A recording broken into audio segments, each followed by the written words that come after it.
बिस्मिल्लाहिर्रहमानिर्रहीम। First year आज के लेक्चर में हम chapter number 1 physics and measurements के एमसीक्यू सॉल्व करेंगे। फर्स्ट एमसीक्यूज है the respective number of significant figures for the numbers 23.023, 0.0003 and 2.1 into 10⁻³ are कि ये तीन नंबर्स गिवन हैं और इनमें कितने सिग्निफिकेंट फिगर्स होंगे उनकी तरतीब हमने बतानी है कि इसमें कितने सिग्निफिकेंट फिगर्स हैं, इसमें कितने हैं और इसमें कितने हैं। तो हम वन बाय वन इनके सिग्निफिकेंट डिजिट्स देख लेंगे कि इन नंबर्स में कितने सिग्निफिकेंट डिजिट्स मौजूद हैं। मजीद इस तरह की वीडियोस के लिए आप हमारा चैनल सब्सक्राइब करें। तो सबसे पहले हम 23.023 देखते हैं। इसमें 5 सिग्निफिकेंट डिजिट्स हैं। इसमें हमारे पास पॉइंट के बाद जो जीरोस होते हैं फॉर स्पेसिंग वो सिग्निफिकेंट डिजिट्स नहीं होते, तो इसमें एक ही सिग्निफिकेंट डिजिट है और इसमें 10 की पावर को छोड़ के बाकी जो डिजिट्स होंगे वो सिग्निफिकेंट डिजिट हैं, तो इसमें 2 हैं।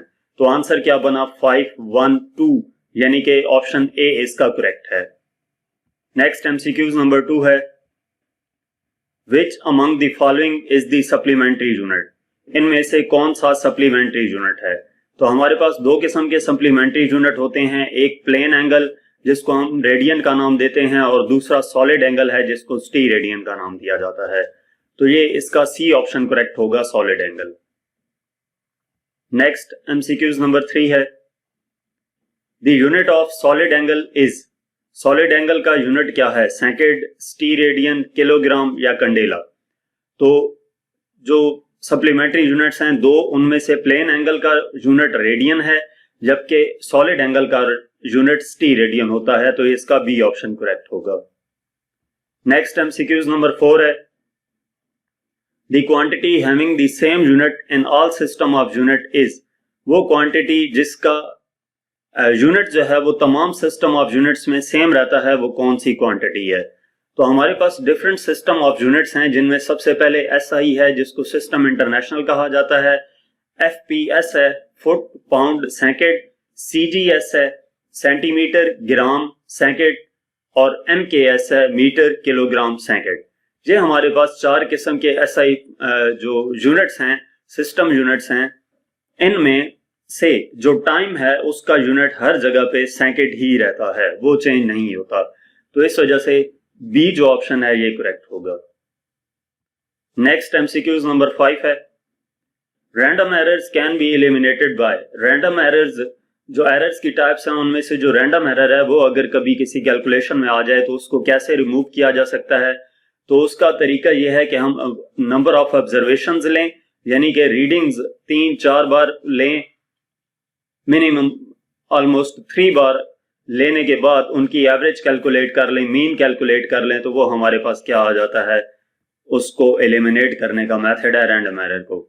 तो इसका ये ऑप्शन करेक्ट होगा, taking number of observations and their mean.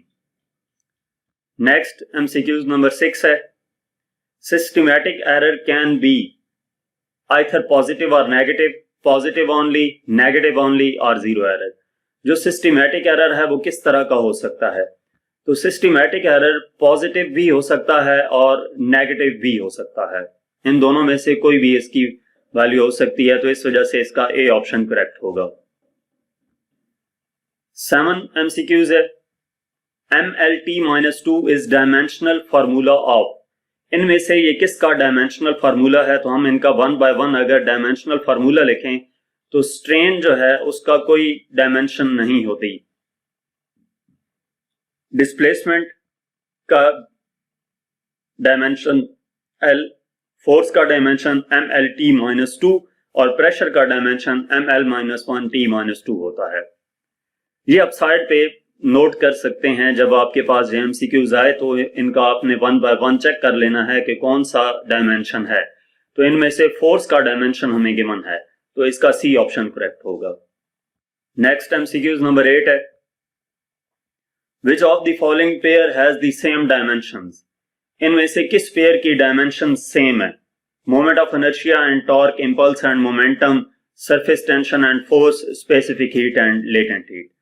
तो इनका 1 बाय 1 अगर हम डायमेंशन देखें तो इन डायमेंशंस को देखते हुए हम इस नतीजे पर पहुंचते हैं कि जो इंपल्स और मोमेंटम है उनका डायमेंशन हमारे पास सेम आता है, यानी कि इसका बी ऑप्शन करेक्ट होगा। नेक्स्ट एमसीक्यूज नंबर 9 है, dependent variable is cause and effect reason. Dependent variable क्या होता है? तो डिपेंडेंट वेरिएबल जो है वो बेसिकली ऐसा वेरिएबल है जिसको मेजर किया जाता है या ऑब्जर्व किया जाता है एक्सपेरिमेंट में। तो ये वेरिएबल क्या करता है? चेंज इन इंडिपेंडेंट वेरिएबल, जो इंडिपेंडेंट वेरिएबल में चेंज लाता है। यानी कि दो किस्म के वेरिएबल होते हैं ना, एक डिपेंडेंट और एक इंडिपेंडेंट। इंडिपेंडेंट वेरिएबल तो हमारे पास वजह होगी, रीजन, कॉज होगा, ठीक है, लेकिन जो उसका इफेक्ट आएगा, यानी कि इंडिपेंडेंट वेरिएबल को चेंज करने से जो डिपेंडेंट वेरिएबल चेंज होगा, उस डिपेंडेंट वेरिएबल को हम क्या नाम देंगे? इफेक्ट का नाम देंगे। तो सी ऑप्शन इसका करेक्ट होगा। नेक्स्ट एमसीक्यूज नंबर 10 है, dimensions of kinetic energy is the same as that of acceleration, work, velocity, force. इसका शॉर्टकट मेथड ये है कि kinetic energy in the form of work done मौजूद होती है, तो जो वर्क डन का डायमेंशन है वही काइनेटिक एनर्जी का डायमेंशन होगा। अदरवाइज आप 1 बाय 1 इनका डायमेंशन लिख कर चेक कर सकते हैं कि किसका डायमेंशन काइनेटिक एनर्जी के इक्वल होता है। तो इसका यहाँ पर बी जो वर्क का डायमेंशन है वो काइनेटिक एनर्जी के डायमेंशन के इक्वल होगा, तो इसका बी ऑप्शन करेक्ट आएगा। नेक्स्ट एमसीक्यूज हमारे पास जहां तक इस चैप्टर के एमसीक्यूज थे। मजीद किसी भी चैप्टर की एक्सरसाइज का सोल्यूशन देखने के लिए आप हमारी वेबसाइट विजिट कर सकते हैं, या किसी भी सब्जेक्ट की ऑनलाइन जो होम ट्यूशन पढ़ने के लिए आप हमसे व्हाट्सएप पे कांटेक्ट कर सकते हैं। Thank you.